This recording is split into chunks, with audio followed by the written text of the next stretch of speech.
boa noite. Começa agora mais um Tribuna Livre, o seu programa das noites de sábado, que vai tratar aqui hoje sobre o tema política sindical. E para isso nós convidamos o Manuel Lima, que é presidente do Sindicato dos Trabalhadores em Educação do Estado do Acre, o SINTEAC, e o Antônio Daniel, que é presidente do Sindicato dos Trabalhadores em Saúde do Estado do Acre, o SINTESAC. Para me ajudar na condução desse debate, nós temos aqui, nos estúdios da TV Rio Branco, os debatedores que você já conhece, Narciso Mendes e Osmir Lima.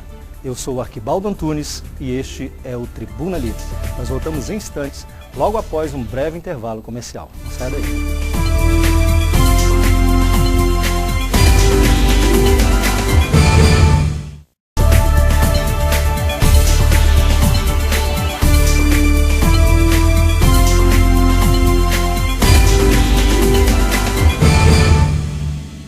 Estamos de volta para o primeiro bloco do programa Tribuna Livre, que trata hoje aqui sobre o tema política sindical. E para isso, nós convidamos o presidente do Sindicato dos Trabalhadores em Educação do Estado do Acre, Manuel Lima, e o presidente do Sindicato dos Trabalhadores em Saúde do Estado do Acre, o Antônio Daniel. Boa noite, Antônio Daniel. Boa noite, Arquibaldo. É um prazer estar aqui no seu programa. Boa noite, Narciso. E boa noite, Osmir. Boa noite, Manuel Lima. Boa noite, ao telespectador da TV Rio Branco. Daniel, o Narciso, nosso apresentador, Osmir Lima. Já tivemos em várias rodadas de negociações. Pode ser que a gente lembre alguma delas, né, Osmir? Que pra gente lembrar do tempo que a gente disputava mais. Exatamente. Vamos ver se a gente consegue ter um equilíbrio hoje aqui. E a negociação saia boa. Ele era generoso nessas negociações, não? Rapaz, ele era generoso no modo de falar, mas no modo de agir... Era duro? Era muito. É porque nós defendíamos, Narciso, interesses diferenciados. Né? Defendia o Tesouro do Estado, eu defendia os trabalhadores, era muito difícil. Muitas vezes, não é que se não quisesse, mas muitas vezes nós teríamos que compatibilizar o cofre com a vontade deles. Ok, eu começo perguntando aos dois convidados. Primeiro eu vou dizer o seguinte: alguns teóricos do sindicalismo, movimento sindical brasileiro, afirmam que o governo Fernando Henrique Cardoso solapou, sufocou o movimento sindical. Outros, em contrapartida, dizem que houve um adesismo dos sindicatos muito grande na era Lula. Ainda assim, nós vimos que no primeiro caso do Fernando Henrique, havia muito mais movimentos sindicais do que no governo Lula. Eu queria saber de vocês qual das duas questões é verdadeira ou se as duas são verdadeiras. Olha, primeiro é interessante a gente abordar que, na verdade, a gente tem época que a gente tem fenômenos políticos, naturais. Isso requer da organização humana, e não só do movimento sindical, mas é claro, o berço dessa organização é o movimento sindical, é uma luta mais rigorosa em determinadas disputas por bandeiras de lutas. Nossas bandeiras de luta foram sempre manter os nossos direitos e conquistá-la. Então teve uma época, inclusive, que a gente estava com dificuldade de manter os nossos direitos. Então, o Brasil não é diferente do Acre. Aqui no estado do Acre, o telespectador sabe muito bem que tem época que a gente precisa tensionar mais as nossas mobilizações, tensionar mais as nossas negociações, para a gente poder implementar nossas bandeiras de luta. Então eu não vejo, na época do Fernando Henrique, ou na época do Lula, tem uma diferença muito grande. O Acre, pelo menos, é espelho disso. Nós tivemos aqui no Acre, a gente fez 43 dias de greve, para ser recebido por um secretário, para ele dizer não para a gente, e a gente saiu cantando vitória porque a gente foi recebido pelo secretário. Então tem alguns tipos de governante que obriga mesmo o movimento a ser muito mais duro e muito mais radical. Isso foi em que governo? Isso foi na época, o secretário era o Ceará, se não me falha a memória. O governo Orley Camelim. Se não me falha a memória, Orley Camelim. Então nós passamos na frente da Secretaria de Fazenda 43 dias de greve para ser recebido pelo Ceará. E quando ele recebeu, ele disse não para a nossa proposta, e a gente desceu as escadarias e saímos cantando vitória porque fomos recebidos pelo secretário. Então eu acho que é muito da conjuntura do governante, da habilidade. Uma coisa é quando você tem acesso a falar com o secretário, pelo menos para fazer o debate. Agora, se você não tem acesso ao secretário, você não tem acesso ao governador, você não tem acesso ao ministro, você não tem acesso ao presidente da República, aí aquilo que a gente quer, nós vamos ter que encontrar meios. E meios, quais são os meios fundamentais de radicalização e de pressão do movimento sindical? Movimento, passeata, greve. Então, eu acho que essa questão de o governo, a gente foi parceiro, é mais leve, não existe. Eu acho que o governo, seja ele de qual partido for, eu estou há mais de 20 anos no movimento sindical, sei um pouco disso, seja de que partido for, depende muito dele, depende muito da habilidade do governante para saber lutar com a diversidade, com a diferença. Quando você é só do contra porque não é do teu lado, aí é problema tanto do movimento sindical, como para mim é também problema para o governante, seja ele presidente, prefeito ou governador. Ok, eu gostaria de ouvir a resposta, Daniel, por favor. É simples, hoje, nenhum governante gosta de sindicato. Hoje existe uma facilidade maior de ser recebido, o sindicato ser recebido pelo governo. Mas eles dizem muito não na cara da gente. Então o que acontece? E como o movimento sindical iniciou muito na esquerda, então a esquerda tinha muita habilidade de chegar, e chegou ao poder. Então hoje eles são mais amigos, o governante e o sindicato, porque não houve uma mudança muito grande do sindicalista do Acre e do Brasil. É sempre os mesmos. Pra você ter uma ideia, eu tenho 6 anos de formação sindical. Comecei com 36 anos. Então, eu sou um sindicalista que formou a partir de 36 anos. Então, é ruim para a gente hoje. A gente é recebido pelo governante, mas é sempre para ouvir um não. E perdeu um pouco o poder de fogo. Perdeu o poder de fogo o sindicato do Acre e do Brasil. Que você vê, hoje a CUT está lá do lado do governo federal. A CTB está brigando lá para ficar do lado. A força sindical está lá aliada ao governo. Então, perdeu a força por isso.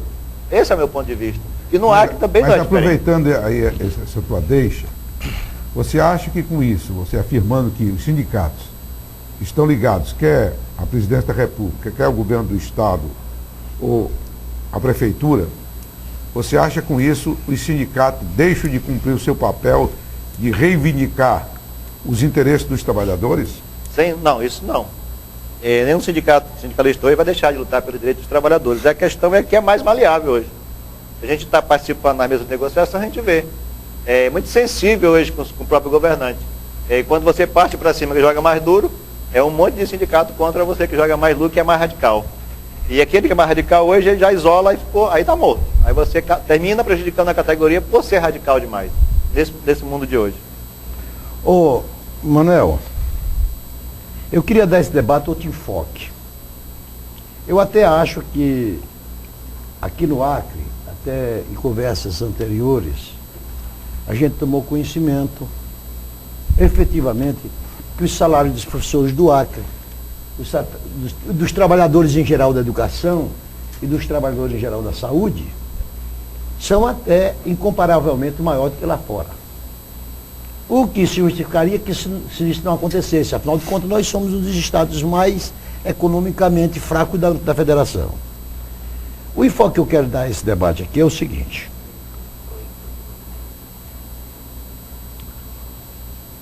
O presidente do Tribunal Superior do Trabalho diz que a maioria das entidades sindicais não representam ninguém e existe apenas para embolsar o imposto pago pelos contribuintes. O que é que você acha dessa afirmativa da maior autoridade do Judiciário Trabalhista do Brasil? Narciso, eu poderia complementar a tua pergunta, ainda em cima do que afirmou o presidente do João Orestes Dallazen. Exato. Além do que ele afirma, o Narciso acaba de dizer que ele afirma, está na revista Veja, ele diz também que existe mais de 14 mil sindicatos oficialmente reconhecidos e há uma média de 105 novos pedidos 150 solicitações mensais para a criação de novos sindicatos. Isso também não é um exagero? Passa a não representar absolutamente nada, ratificando a pergunta aí do Narciso? Primeiro, a afirmativa do ministro, ela não nos coloca na mesma avaliação que ele faz, porque nós da CUT, nós somos contra o imposto sindical. Porque, na verdade, o imposto sindical nesse país, ele sustenta alguns sindicalistas que só aparecem no final do ano para receber dinheiro. Não é sindicalista que está no dia a dia, que tem coragem de pegar a bandeira, que tem coragem de estar todo dia nas escolas, como é o caso do Movimento Sindical da Educação, na secretaria fazendo debate para poder buscar fortalecer, inclusive, ainda mais os 3 grandes pilares que a gente sempre defende. Formação com formação continuada, uma política salarial que valorize a nossa profissão e a nossa responsabilidade e condições de trabalho. Os 3 pilares das nossas mobilizações, das nossas reivindicações. Agora, falar com o ministro, falar com essa turma, o Poder Judiciário, ela inclusive tem algumas personalidades que eles se acham dono da verdade. Se acham dono da verdade, está acima do mal e do bem. Por quê? Porque esse país, quando falta 10 mil notas de 100, não vai buscar lá no Tesouro não, tem que ser distribuído aqui. E a gente está começando aos poucos, nesses últimos 15 anos, a arrancar um pouco desses cabos que ganham muito dinheiro e não faz nada. E está atingindo, inclusive, as grandes aposentadorias, que foi debate há 5 anos atrás, inclusive do Poder Judiciário, que tinha aposentadoria de 60 a 70 mil reais. Nós, do movimento sindical, é que começamos a fazer esse debate. Fomos nós que começamos a arrancar desses cabos que precisa para todos. A Previdência não pode atender apenas a meia dúzia, como é hoje, inclusive, o poder econômico desse país ainda. Nós ainda temos nesse país mais de 12 milhões de pessoas abaixo da linha da pobreza. A gente tinha, há 12 anos atrás, tinha 42 milhões de pessoas abaixo da linha da pobreza. Então, essa questão, inclusive, de dizer que o movimento sindical não representa ninguém, nós não representamos esse tipo de pessoa. Mas eu quero dizer, inclusive, que eu quero voltar aqui para o meu estado. Por que o movimento sindical do estado do Acre, eu como trabalhador da educação, não representa a educação, se há 8 anos atrás, eu, inclusive professor, trabalhava debaixo de um pé de mangueira, com 4ª série, com a minha formação 4ª série, dando aula para aluno de 4ª série. Se vê isso hoje no nosso estado? Não. Por que há 10 anos atrás a gente sequer tinha ensino fundamental em todos os municípios do estado e agora a gente tem o nível superior, faculdade em todos os municípios? Por que o piso salarial nosso era o 23º no país e hoje a gente só perde para Brasília?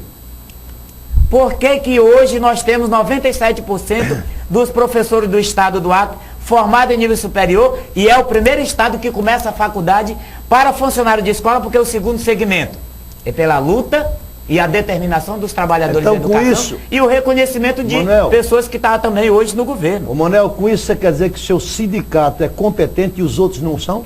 Com isso eu quero dizer que o movimento sindical no Brasil, não só o Sinteac, mas que o movimento sindical no Brasil faz a diferença.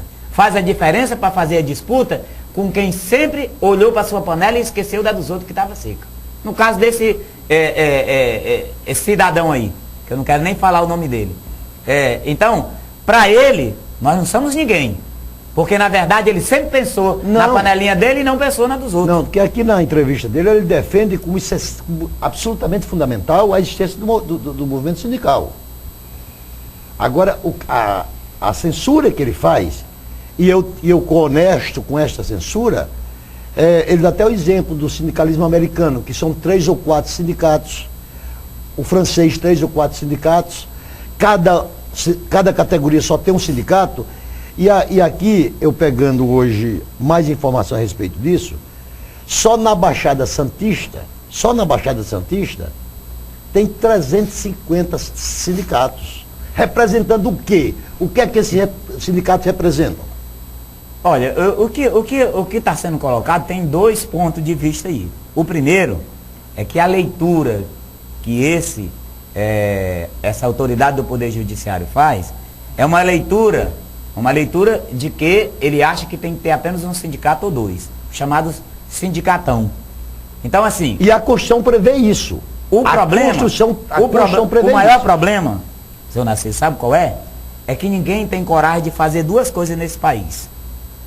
Primeiro, ninguém tem coragem de fazer reforma política, porque vai atingir Nós vamos chegar muita gente. Mas também tem um outro ponto que ninguém tem coragem de fazer reforma sindical.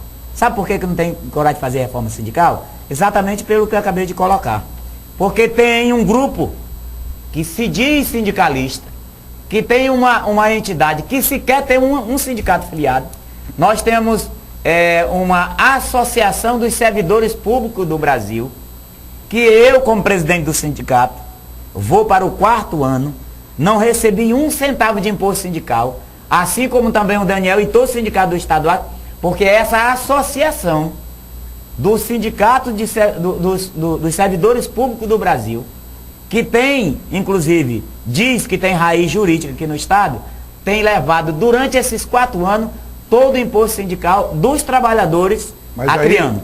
E aí, Manuel, essa leitura que ele faz aí, Osmir, é exatamente nesse caminho.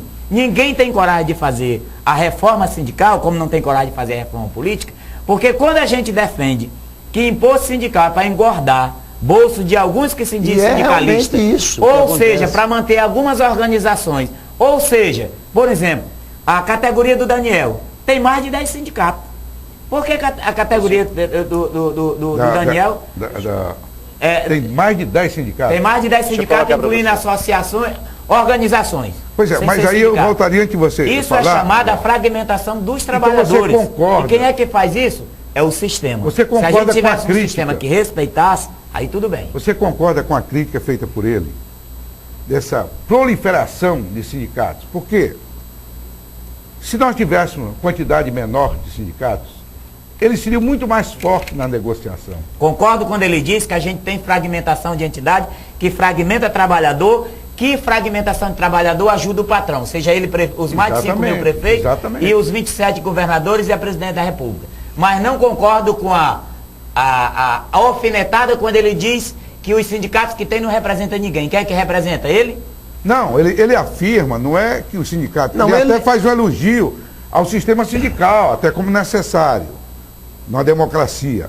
O que ele critica, e acho que nesse particular ele tem razão, como disse o Narciso, é essa proliferação, porque na realidade, à medida que você tem, como você acaba de afirmar, 10 só para defender a área da saúde aqui no Estado, ou, vamos supor, da educação, realmente fragmenta, e a fragmentação, ela é prejudicial. E eu vou dizer o seguinte, os 2 sindicatos de vocês, tanto da saúde como da educação, aqui no Acre, são sindicatos de primeira linha.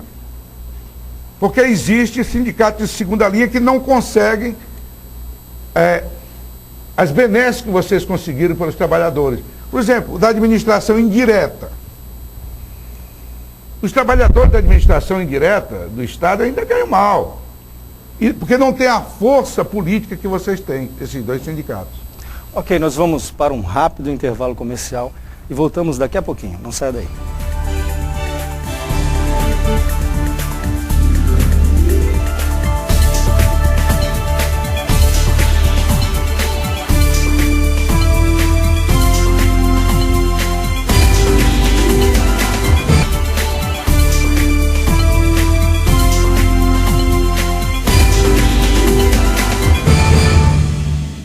Estamos de volta para o segundo bloco do programa Tribuna Livre, que trata hoje aqui sobre política sindical. No bloco anterior, a discussão era sobre a proliferação de sindicatos, o que enfraquece o movimento e acaba servindo ao benefício pessoal de alguns dirigentes. E o Antônio Daniel, do Sintesac, está com a palavra, por favor. Olha só, o Mané foi muito feliz quando ele colocou que o que está precisando no Brasil é uma reforma sindical, como também reforma política. Para você ter uma ideia, Osmir, Narciso e Arquibaldo, criaram-se um sindicato em Minas Gerais, São Paulo, só com escritório, e alguém conseguiu o registro sindical em Brasília. Ninguém sabe o porquê. Sindicato dos profissionais, os trabalhadores públicos do Brasil. Para quê? Meteu a mão no imposto sindical do Brasil inteiro. Eu Sintesac, está com 2 anos que a gente não tem imposto sindical porque está sob júdice lá. É por isso que o movimento sindical está perdendo as forças, porque, como tem na educação, na saúde tem Sindicato dos Trabalhadores, que é o geral, o Sintesac, Sindicato dos Médicos, Sindicato dos Enfermeiros, estão criando agora o Sindicato do Radiologista, para você ter uma ideia, o Sindicato dos Odontólogos, dentistas. E só na área da saúde. Só na área da saúde. Porque aqui no Acre. Aqui no Acre. É porque a lei brasileira ela permite que seja criado sindicato por categorias. O sindicato dos odontólogos, com todo respeito que eu tenho a eles, inclusive o Sintesac, chama a mesa de negociação, é o que tem peso na mesa, tem 40 afiliados. Mas quando chega o imposto sindical, é praticamente a mesma verba do Sintesac. Mas você concorda que com isso não enfraquece uma discussão ampla com o governo, com os órgãos com quem vocês negociam? Eu não tenho nem dúvida que enfraquece, porque a gente está discutindo na mesa de negociação, e aí vai esse monte de sindicatos, sem biricica de sindicato. Na mesa de negociação há uma discussão, cada um quer levar mais do que o outro, e no final ninguém tem força. Eu vou dar um exemplo bem simples. Na própria negociação desse ano com o governo do Estado, o governo chamou o Sindicato da Educação, ofereceu lá 15% e nós ficamos aqui. Peraí, não teve negociação. Nós reunimos 14 sindicatos, fomos para a rua, de repente mudou-se a proposta do governo. Aumentou-se a proposta. Então, o sindicalista do Acre hoje, apesar desse monte de sindicatos sendo criado aí, é um sindicato que tem energia. Mas quando que tem você garra, foi e tá discutir, conquistando. você discutiu em nome de quem? De todos os sindicatos? Discutir em nome de todos os trabalhadores, da saúde. Da educação não posso discutir. Aí, quando o sindicato é só com o nome. Chega na reunião, alguns sindicatos não vão nem na reunião. Eu estive na reunião do orçamento agora do Estado, não tinha sindicalista lá. Tinha o sindicato da saúde, desculpa, o Anel estava em outra reunião, tinha o sindicato da Assembleia, porque a reunião era na Assembleia. Mas discutir o orçamento do Estado, que antes estaria mais de 100 sindicalistas lá discutindo o orçamento do Estado, tentando colocar um pouco mais para a sua categoria. Então eu fui lá, eu fui convidado, eu tenho certeza que todos foram convidados. Então o ministro tem muita razão quando ele fala. No caso do Acre, eu não acredito que alguém está usando o sindicato para encher os bolsos. Eu não acredito, não é porque o Acre ele é diferenciado do resto do Brasil. Mas o que acontece, esse sindicato foi criado lá para levar dinheiro do imposto sindical, isso é grave. Ô Daniel, Sim. quando o ministro fala, é óbvio que ele não está se referindo ao Acre. Sim. Nós, por mais amor, por mais carinho, por mais amor que nós tenhamos ao Acre, mas nós representamos 0,3% da população brasileira, representamos 0,3% da economia brasileira e talvez nem isso da força de trabalho. Quer dizer, o ministro talvez tenha se referido ao estado dele, o Rio Grande do Sul, a São Paulo, a Minas, etc. O que deve ficar perfeitamente entendido é que realmente existem duas estruturas no Brasil que estão em absoluto estado de anarquia. Anarquia mesmo, não tem outra expressão para dizer. É a estrutura político-partidária e a estrutura sindical. Os mesmos problemas que nós temos, que vocês enfrentam hoje na estrutura sindical, é o que nós enfrentamos no Congresso Nacional com a multiplicidade de partidos. Eu vou dar aqui um exemplo aqui muito claro. Estados Unidos, que muita gente não gosta e não tem admiração, e eu gosto e admiro, até pelo exemplo de democracia que ele empresta ao mundo. Estados Unidos, lá o presidente se elege, ele conta, se ele for do Partido Republicano, ele conta com o partido dele. Se ele for do Partido Democrata, ele conta com o partido dele. Não tem que estar fazendo negociação com um terceiro, um quarto ou um quinto partido político. A Inglaterra, está acontecendo um fenômeno interessante, né, Osni? Depois de 30 e tantos anos, conservadores e trabalhistas não tiveram que ceder a vaga de primeiro-ministro a um liberal, ao Cameron, porque nenhum dos dois conseguiram completar a sua maioria parlamentar. Mas precisou a negociação com um partido político.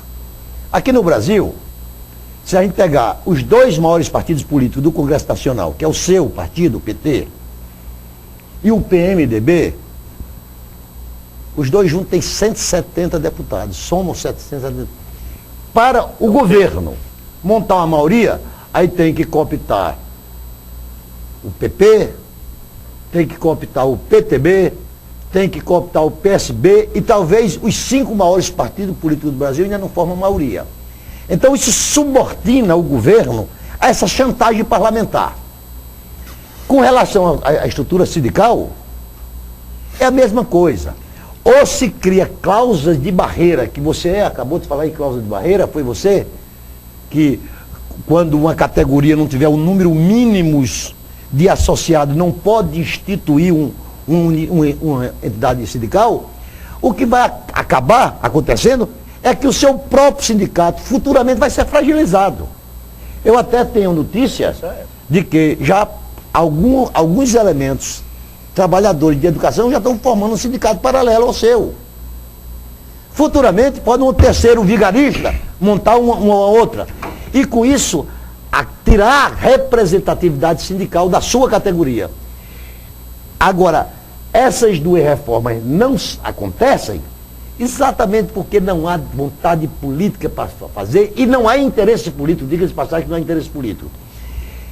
Agora, na minha opinião, e já que a discussão aqui é sobre política sindical, enquanto existir o imposto sindical, enquanto existir o imposto sindical, a pecha de instituições caça-níqueis nunca vai se abandonar da categoria dos trabalhadores. Essa é a minha opinião.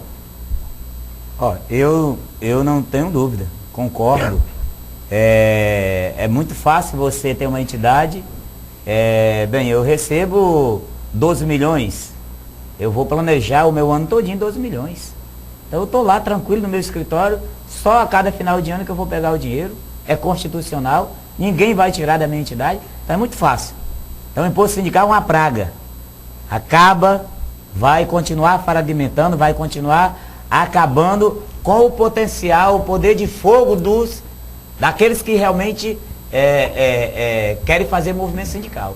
Você imagina, eu ficar na minha casa o ano todinho, no final do ano eu tenho imposto sindical, planejei a vida do meu sindicato, da minha entidade, com tantos milhões que eu recebo por ano, eu gasto 700 mil a cada ano, a cada mês, por exemplo. Então isso aqui é o meu orçamento.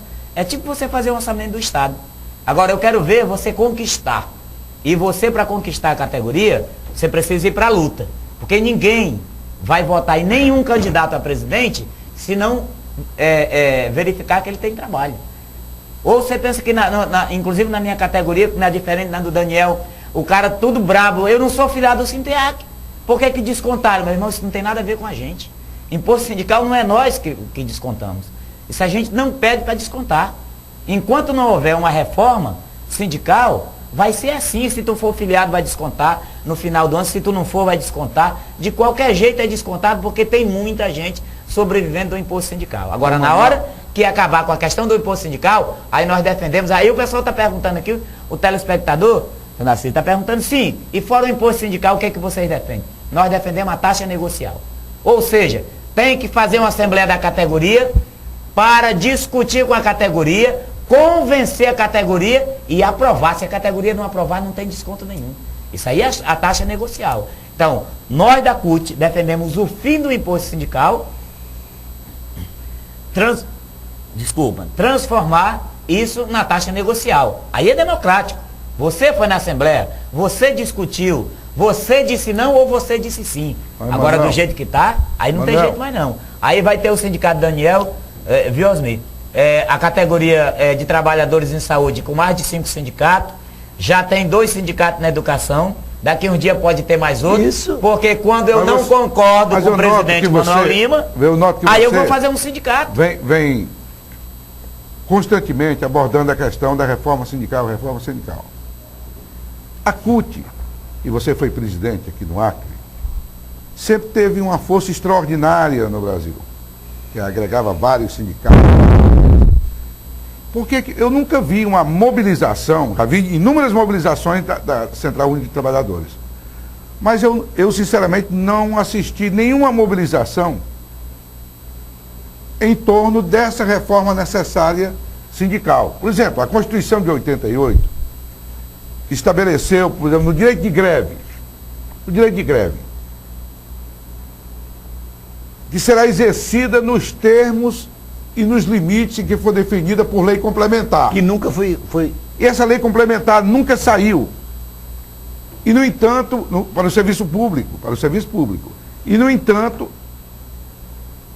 eu nunca vi também um movimento da CUT ou de outras entidades sindicais forçando o Congresso Nacional a fazer essa reforma tão necessária. Do mesmo jeito que a questão política aqui já abordada, da anarquia dos partidos políticos, é verdade, eu também não vi os trabalhadores se mobilizarem em torno da necessidade, tanto da reforma sindical, como da reforma política, para pressionar o Congresso Nacional. Eu acho que o Daniel pode começar respondendo essa pergunta. Mas é verdade, Osmi, eu tive há 5 anos atrás em Manaus uma reunião com os sindicatos da região norte.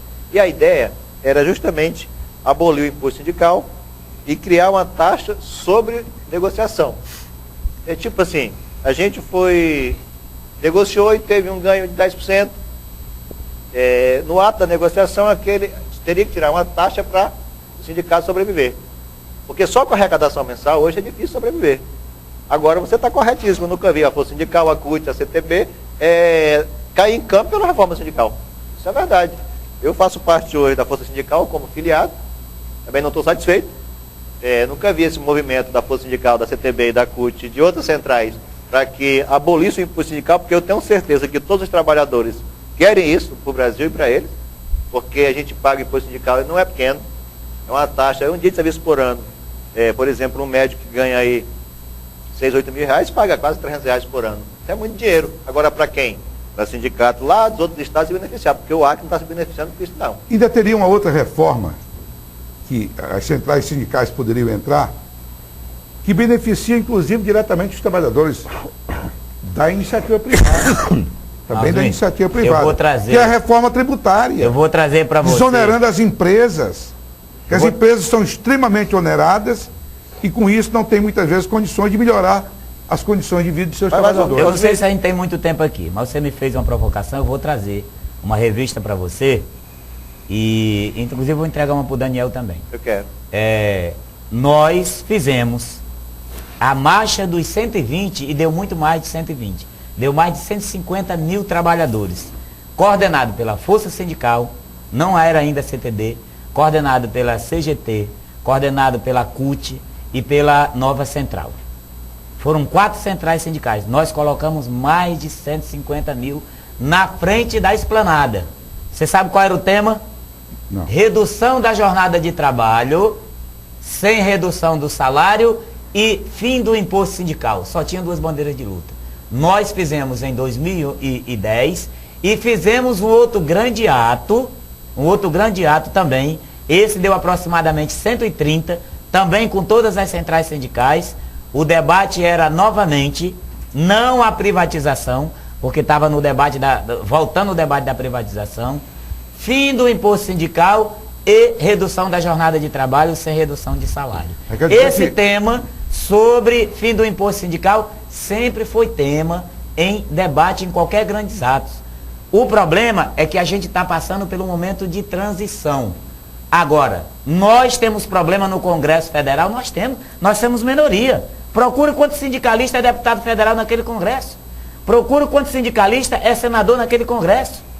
Então nós estamos falando com interesse de pessoas que sobrevivem a cada ano eleitoral com milhares de dinheiro acumulado de imposto sindical para bancar as suas candidaturas. Então, o interesse é muito maior do que a gente imagina. Mas então não seria, por exemplo, a grande mobilização do país, ela vem com muita força. Agora, que a CUT ela é condutora dessa grande mobilização de fim do imposto sindical, isso é verdade. Que não tem a grande adesão das outras centrais sindicais. Embora isso aí, Narciso, desse um quadro todinho para discutir, quais eram os trabalhadores que eram contra a privatização? Vocês são pura e simplesmente contra as privatizações ou contra o processo de privatização realizado? Porque ser contra as privatizações, em alguns casos, quer me parecer assim um absurdo. Não, nós somos contra o processo de privatização. O processo que ocorreu. Nós somos contra mas não contra a privatização. Que você pega a riqueza nacional e começa a dar para as grandes multinacionais e a riqueza, ao invés de ser distribuída no país, é levada para fora do país. Porque aqui no Acre a gente tem que ter isso também, Osmi. Por exemplo, crescer economicamente o estado do Acre. Para quem? Mas olha, tem que crescer para todos. Eu vou te dar 2 exemplos, permita-me, Narciso, dar rapidamente 2 exemplos. E é por isso que eu não queria entrar neste assunto, porque ele seria um assunto extremamente polêmico e demorado. Por exemplo, a Vale, quando era estatal, a Vale do Rio Doce. A Vale do Rio Doce, quando era estatal, não auferia, não dava para o governo os lucros através dos impostos que dá hoje. Ao contrário. Muito ao contrário, o governo subsidiava anualmente seus déficits. Exatamente. O sistema telefônico, não precisa aqui nem alongar essa discussão. Então, a privatização foi algo extremamente necessário. E benéfico. E benéfico. O que nós precisamos ter em mente, isso os trabalhadores precisariam ter essa consciência, que ainda vamos entrar depois nesse tema, a questão de colocar ideologia dentro de sindicatos. Você acha que se tivesse privatizado a Petrobras, nós estaríamos com essa riqueza hoje, brigando inclusive para vir não só 80 milhões para o Acre, mas mais de meio bilhão? Porque nós defendemos inclusive que o pré-sal, que se tivesse privatizado, eu nem estava discutindo isso aqui, se tivesse privatizado não estava nem discutindo. Mas hoje eu tenho o prazer de dizer, o pré-sal está trazendo apenas 80 milhões ano. Nós queremos 50% para a educação. Se trouxer pré-sal hoje, proporcionalmente dividido no país, mesmo com esse 0,3 de representação, a gente teria mais de meio bilhões ano. Significa que nós da educação iríamos disputar 50%, era mais de 250 milhões para a educação do estado do Acre. A conta não é feita como você está fazendo, não. Não, eu estou dizendo hoje nós estamos recebendo do pré-sal apenas 80 milhões ano. Nós gostaríamos de receber, se fosse proporcional, pelo menos 500 milhões, meio bilhão. Desse dinheiro que vem, que é para vir para cá... Não estamos recebendo nada que ele não extraiu um barril de petróleo. Não, a nossa proporcionalidade de ano é previsão. Não, a nossa proporcionalidade orçamentária é essa, do jeito que está lá. Não é que chegou o dinheiro aqui. Estou dizendo, do jeito que está lá, nós vamos receber ano 80 milhões. Nós queremos receber mais de 500. Quando a Vale do Rio Doce... Se fosse privatizado, me diga. Quando a Vale do Rio Doce foi privatizada, quando o sistema Telebrás foi privatizado, quando o sistema de siderúrgico foi privatizado, que essas empresas estavam todas sendo geridas pelo Estado, todas elas não rendiam nenhum tostão de imposto para a nação. Não rendia porque era público? Porque era público. Mas por que não é rendia, e não dá dinheiro? E anualmente o Tesouro Nacional tinha que cobrir seus déficits. Hoje nós estamos recebendo milhões e milhões dos impostos diretos que essas empresas estão pagando. O exemplo da Embraer. O Estado brasileiro gerenciou a Embraer durante uns 20 anos e não chegou a produzir um teco-teco. Mas só há de convir comigo que era público e não dava dinheiro porque tinha lá os chamados que passa a mão. Porque se dá lucro para a privada, dá um lucro muito mais mas vai ter os passamão. A riqueza não diminui nem aumentou. Governo. Não, deixa eu te dar uma explicação aí. Não diminui. O problema do setor público, ele além de péssimo gestor, aí esse é o debate. Tem outro problema seríssimo. Ele é amarrado por leis, decretos, etc. e tal. Por exemplo, vou dar um exemplo simplista aqui. Você para comprar um lápis numa repartição pública, a burocracia é enorme. O problema então, na iniciativa privada, a coisa é mais ágil, há mais liberdade de ação no mercado. Então, com isso, pelo dinamismo com que as empresas têm que agir, tende a ter muito mais lucro. Então, o nosso debate não é privatização. Sim, o nosso debate é moralização das coisas públicas. Mas quem puxou... Desburocratização Manuel, foi você que puxou o assunto privatização para debate. É isso que eu estou dizendo. O Estado tem que cumprir suas funções clássicas. O que o Osmir está colocando é que só vai dar dinheiro se for privatizado e não é assim. Nós vamos ter um intervalo comercial, nós vamos faturar, em seguida a gente volta. Não sai daí, fica com a gente.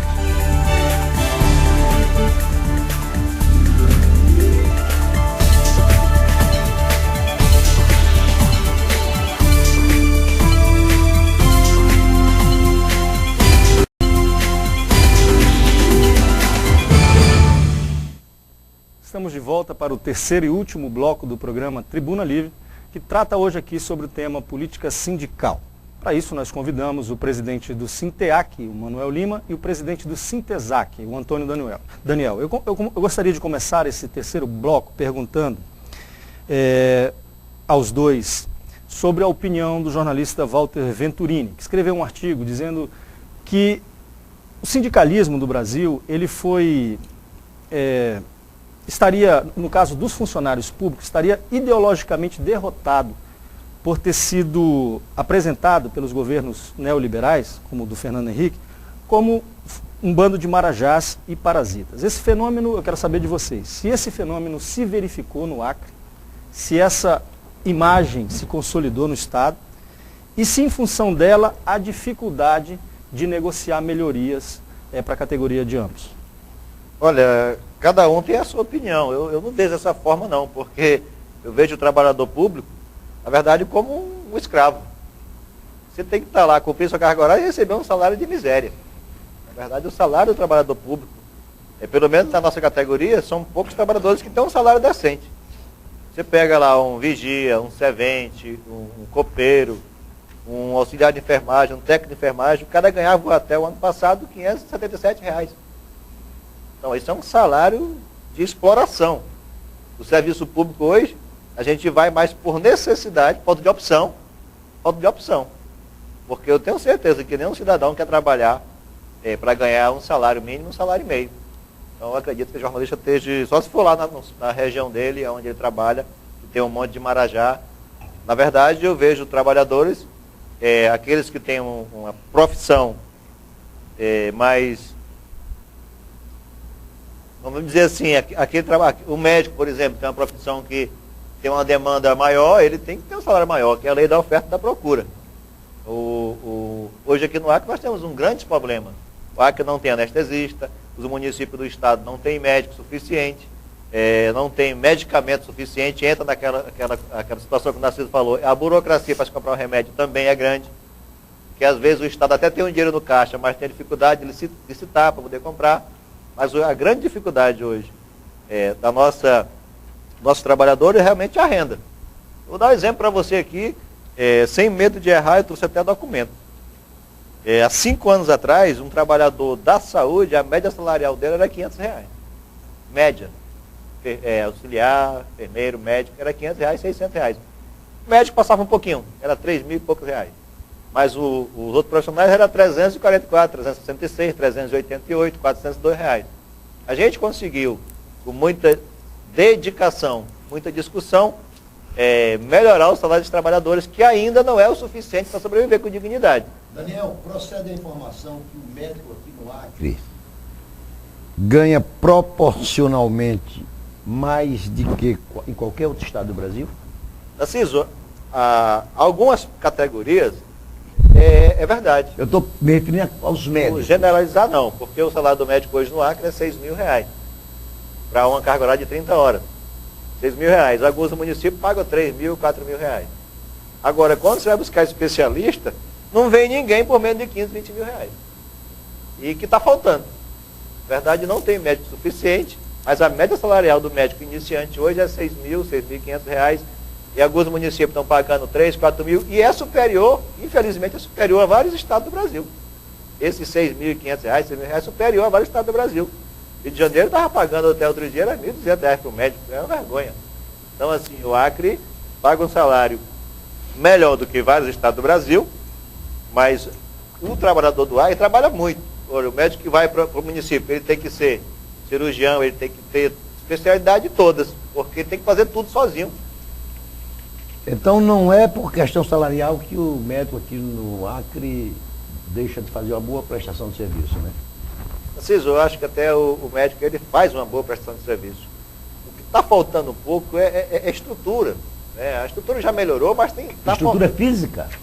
Aí eu discordo. Tem muito... Não, desculpa, deixa eu falar. Discordo. Não, eu discordo. Você termina de fazer o hospital, aí o médico pede um raio-x.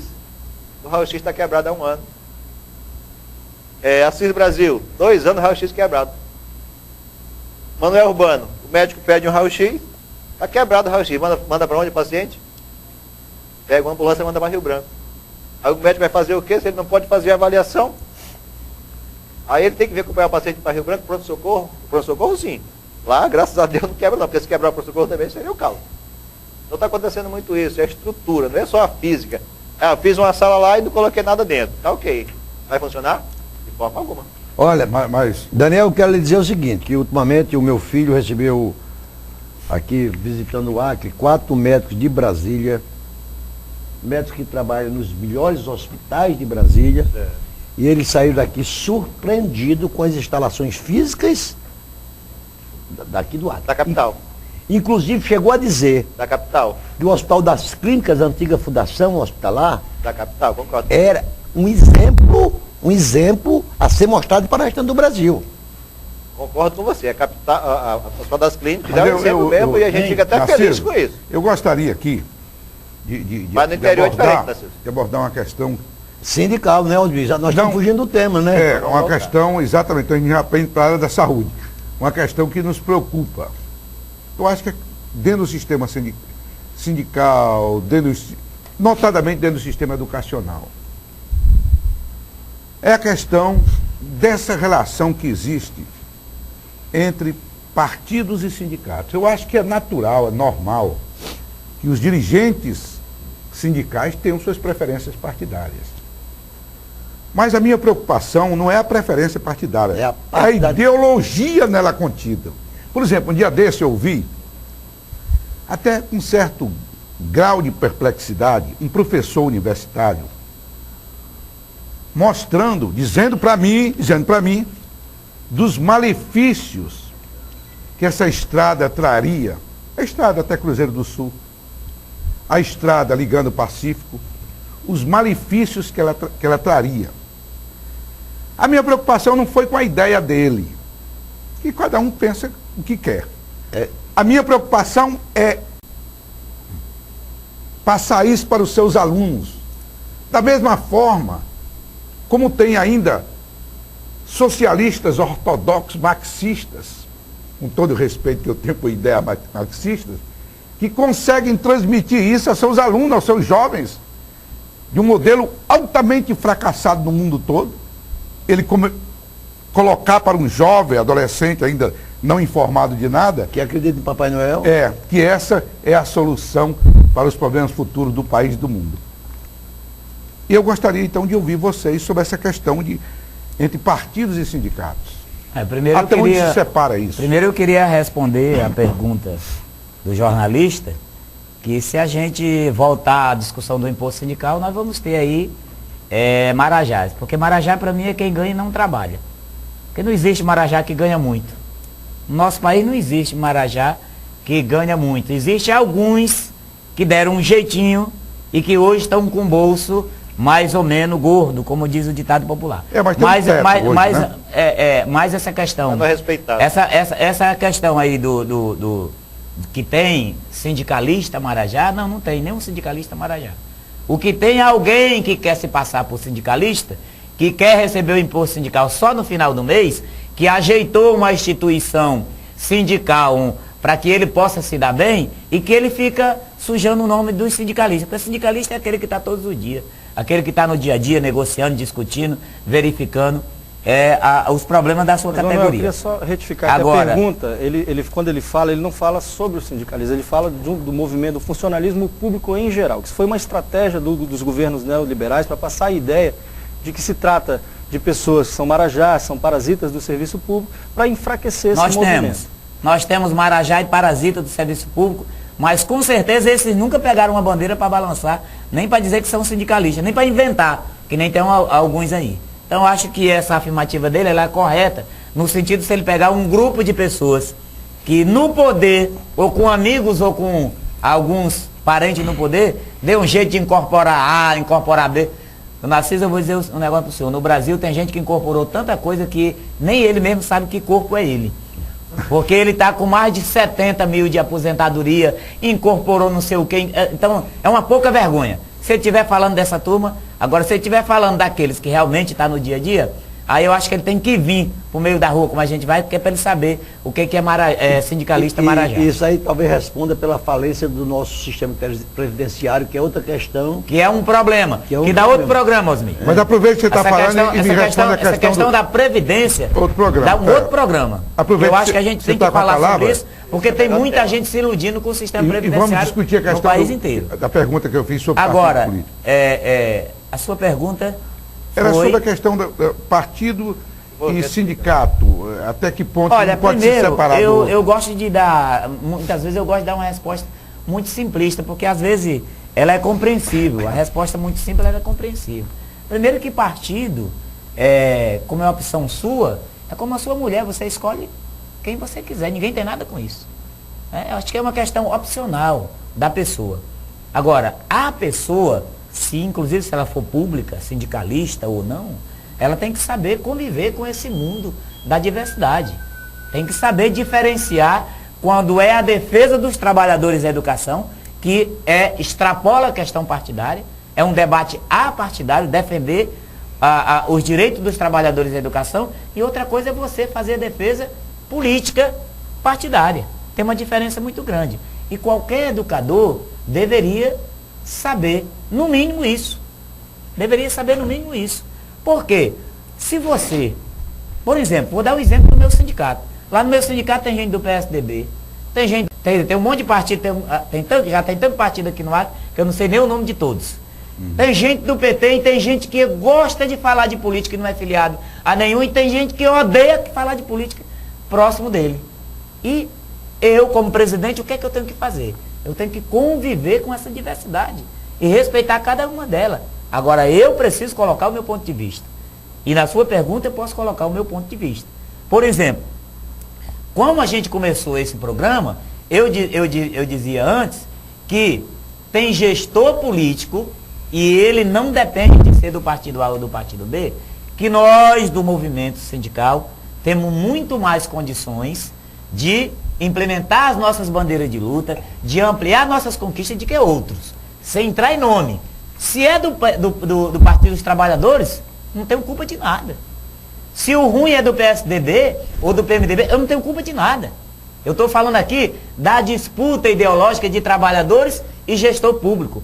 Porque o meu dever nessa hora não é estar puxando brasa para minha sardinha, ou seja, falar do meu partido. Nessa hora eu tenho que defender os trabalhadores, que foi para isso que eu fui eleito com mais de 50% dos votos do nosso filiado. Por último, eu queria só dizer, seu Narciso, que esse debate é um debate importante. Por quê? Eu tenho dito, e aí vocês já ouviram, que o médico que o Daniel representa, quando ele faz o mal, ele mata um.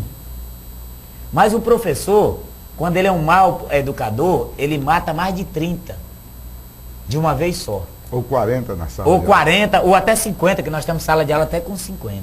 Então, eu entendo que, como somos formadores de opiniões, e é uma categoria, trabalhadores da educação, que forma opinião, na frente do professor, que o meu filho de 10, de 12, de 15 está presente, o professor ele pode ser um grande contribuidor para a gente ter um Acre e um Brasil socialmente mais igualitário e que seja para todos e todas, como nós sempre sonhamos. A grande responsabilidade está na mão do educador. Sim, então, se ele partidarizar o debate, eu não gosto do Jorge Viana, aí fala um monte de bobagem na sala de aula. Ou eu não gosto do Fernando Henrique, fala um monte de bobagem na sala de aula. Isso é um crime. Nós, educadores, nós sabemos que, como somos formadores de opinião, uma sociedade ela precisa ter base. Mas eu pergunto intelectual para ser crítica, Manuel, e propositiva ao mesmo tempo. Eu pergunto o seguinte: quando vocês tomam conhecimento de que determinados professores ou grupo de professores, eles estão na sua sala de aula tentando colocar ideologias, algumas delas fracassadas, o sindicato se manifesta, conversa sobre isso? Olha, nós temos esse debate, ele é levado para um grupo muito maior. Nós temos as nossas conferências, não tem como o Manuel Lima ir lá na sala de aula e fazer um debate. Professor, você é do PSOL, aí o senhor fica falando do Jorge Viana ou do Tião Viana, isso é problema, porque aí vai brigar eu e ele, e os meninos não vão nem entender isso. O mais correto é o que a gente faz. Formação com formação continuada. O que a gente faz num momento como esse? A gente traz todo mundo para o mesmo paneiro. O chamado paneiro da sabedoria. E aí quem tiver a ideia e quem tiver argumento maior, faz o debate e convence todos. É a conferência, é o congresso, nós temos apenas 2 minutos. Pois é, mas eu gostaria de ouvir. Eu queria só fazer uma perguntinha aqui. Mas eu queria ouvir a opinião dele sobre isso, Narciso. Por favor, mas ele Narciso faz a pergunta. Ele inclui e já dá uma opinião sobre a pergunta que eu vou fazer. Como é que você vê, ou você acha, aqui o próprio ministro João Oreste Dallazen, ele considera o direito de greve um direito sacrossanto. Sim. Registre isso aqui. Só que ele faz uma distinção absolutamente procedente, que existe determinadas categorias que não pode fazer greve. Porque essas categorias são categorias de Estado. Função clássica de Estado. E ele cita exemplo, greve de policiais. Greve de policiais. O elemento no Brasil, para ser policial civil ou militar, ele já devia entrar sabendo que ele não pode gozar desse direito. Porque qualquer outra categoria, digamos assim, deflagra uma greve, que muitas delas desaguam numa violência, e quando isso acontece, nós chamamos a polícia para fazer a arbitragem, ou apartar a briga.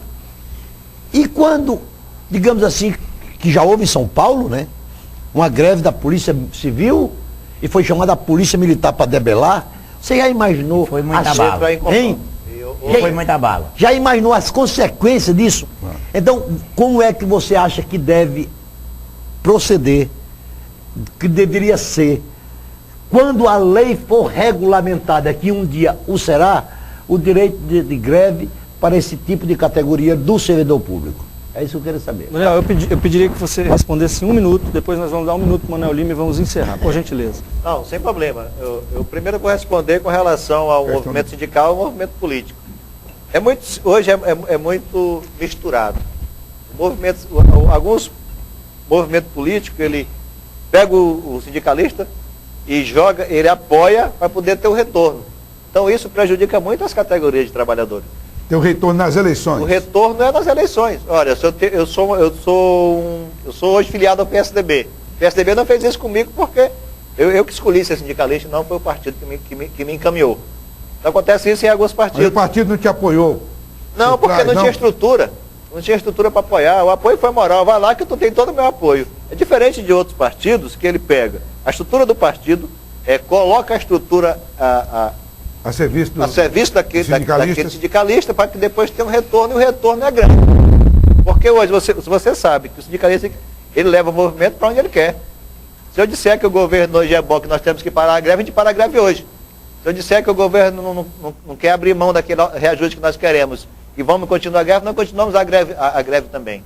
Então é assim, acontece muito isso. Do seu ponto de vista, os sindicatos são muito manipulados. São muito ligados aos governos. É por isso que a negociação é prejudicada. Ligados ou contra, né? Contra a gente deveria ser a lógica, né? A gente tem que defender o trabalhador. Claro que tem sindicalista que mesmo tendo seu partido ali afiliado ao PT, ele tem respeito, ele tem ética, mas tem outros não. Quando termina a eleição, aí vamos para a greve, o cara está lá termina a greve, o cara está com a bandeira do PT. Aí o servidor veio e disse, rapaz, o cara estava dizendo que o governo não estava fazendo direito e agora está levantando um monte de bandeira do PT. Aí perde a confiança do trabalhador. E na hora que o meu partido chegar ao poder, eu tenho que me afastar do sindicato porque eu vou ter que defender meu partido e não os trabalhadores. Porque eu não vou ter condições de defender o patrão e o empregado. Então, nesse momento, eu vou ter que me afastar quando o PSDB chegar ao poder. E com relação à pergunta do Narciso aqui, ou a pergunta, Narciso, do ministro lá, dá uma lembrada da pergunta. A pergunta que eu lhe fiz foi sobre o direito de greve Da polícia. das funções de Estado no serviço público. Nós sabemos que a polícia militar, a polícia civil é proibido fazer greve. Né? E aconteceu em São Paulo, no Rio de Janeiro, o bombeiro fez greve lá, deu um grande problema, porque é assim, a polícia está lá para garantir a segurança do cidadão. No momento que eles estão em greve, perde a confiança do cidadão. É por isso que lá no Rio de Janeiro está aquele tumulto, ninguém sabe mais quem é polícia e quem é bandido. É tanto que o secretário de Segurança deu uma entrevista lá dizendo que a polícia do Rio de Janeiro está desmoralizada. Porque hoje ninguém sabe mais quem é polícia e quem é bandido. É diferente aqui no Acre, nós tivemos um movimento também da polícia, ensaiou o movimento, problema, Narciso, movimento de greve. É que o Congresso, quando eu disse no programa anterior, o Congresso fazia muito remendo. Em vez de fazer uma reforma política, uma reforma sindical, Uma reforma tributária. uma reforma tributária, séria, não faz remendos. A mesma coisa acontece com a greve. A lei complementar, que poderia definir essas regras todas, desde a Constituição de 1988, estava prevendo que seria feito através de lei complementar, não foi feito até hoje. E você estava lá no Congresso, né? Representando o Acre. Na Constituição. Não, sim, e fazendo a nova Constituição. Constituição Cidadã, como a gente fala, e é uma boa Constituição, só que ela não é respeitada. Algumas leis... Então não é boa. Não, mas o que não é bom são os poderes que não estão respeitando as leis, né? Ok, eu gostaria de ouvir o Manuel Lima. 1 minuto para as considerações finais, por gentileza, Manuel. Primeiro, a ditadura militar, que amordaçou, que dizia o que eu tinha que fazer e não deixava eu dizer o que eu pensava, deixou um grande vácuo nesse país. O povo se rebelou e implantou a democracia, que não é aquela que eu gostaria, mas é democrático. Que dá um outro programa também. Eu acho que nós temos tema aqui para fazer uns 10 programas, seu Narciso. Então eu acho que a democracia para mim ela é tudo. Pode não ser que não possa fazer isso, mas tem que ter um espaço de debate. Seja para a Polícia Civil, seja para a Polícia Militar. Para mim a democracia é tudo. Eu tenho o direito de falar, de ouvir, de divergir. Isso para mim é tudo. Eu acho que é por isso que a gente avançou tanto nesse país. Segundo, que eu não sou o sindicalista que faz o debate do alto flagelo. Que para descontar os pecados fica com aquelas navalhas cortando as costas. Eu não sou. Ah, porque o Manuel está dizendo é porque é do PP, do governo. Não. Eu tenho orgulho de ser o primeiro estado em formar mais de 97 dos professores de nível superior. Luta minha e de muitos companheiros do movimento sindical. Eu tenho orgulho de ser um sindicalista aonde a educação, nós vamos começar a primeira faculdade para nível superior. A categoria no país inteiro é a primeira que vai começar a faculdade para nível superior. Isso é luta nossa de 18 anos atrás. Nós não podemos, eu não posso dizer que... Faculdade de nível superior para funcionário de escola. Primeiro estado dos 27, primeiro segmento. Então eu tenho que ter orgulho, porque eu comecei esse debate há 18 anos atrás. E agora nós temos aqui mais de 97% dos professores formados e começa no Brasil, exatamente no Acre, a faculdade para funcionário de escola. Porque o nosso sonho é daqui a alguns dias ter todos os professores e todos os funcionários de escola com nível superior. Para quê? Porque nós temos um objetivo principal, melhoria na qualidade de ensino. Que é o grande problema brasileiro. E eu não tenho medo de dizer, a minha categoria é exigente. Ou trabalha, ou faz as coisas, ou tá fora. Não tem jeitinho não. Entendeu? O PT apoiou o Manuel ganhou. Não existe isso não, Daniel. Não existe não. Ou trabalha, ou tá fora. O debate da nossa categoria não é partidário. Tem que trabalhar. E se eu fui eleito, inclusive o primeiro presidente, não quero aqui dizer por estado, mas o primeiro presidente que se elege, que tem uma reeleição. Porque é uma categoria altamente exigente. Dificilmente reelege um presidente ou uma presidente. Então eu tenho certeza que é pelo mérito do trabalho que nós estamos fazendo. E eu queria finalizar, primeiro agradecendo o espaço a todos e a todas, desejar um feliz ano novo a todos presentes, aos trabalhadores dessa emissora, e desejar um feliz ano novo, que o ano de 2012, eu não tenho dúvida, viu, seu Narciso? Vai ser um ano muito melhor que 2011. Por quê? Porque o povo acreano está com mais energia, o povo acreano está gostando daquilo que faz, o povo acreano não está vendo as coisas que a gente não podia falar, porque pegava porrada e mordida de cachorro, era preso. O povo acreano está solto, falando, estudando, participando, discutindo. Essa energia dos acreanos faz com que a certeza de todos, assim como eu, que o Acre, em 2012, vai ser muito melhor do que 2011. É isso que nós queremos. Chegamos na casa de todo mundo? Não chegamos. Conseguimos para todo mundo? Não conseguimos. Nós estamos avançando. Mas eu nunca aposto no fim, porque eu sempre tenho um começo. Então, eu sou assim. Eu sou um bom brasileiro. Eu não desisto nunca. E eu tenho certeza, assim como eu, vários telespectadores, assim como vocês, acreditam no Acre melhor. E a luta, com certeza, continua para que esse dia a gente possa ver tão cedo. Ok, obrigado. Chegamos ao final de mais um Tribuna Livre. Eu gostaria de agradecer, em nome da produção do programa, aos nossos convidados, o Manuel Lima, do Sinteac, e ao Antônio Daniel, do Sintesac, aos nossos debatedores, Narciso Mendes e Osmir Lima, e principalmente a você, que está conosco até agora e que se encarrega durante a semana de repercutir esse programa por onde passa. Muito obrigado e até sábado que vem, se Deus quiser, sempre a partir das 22 horas.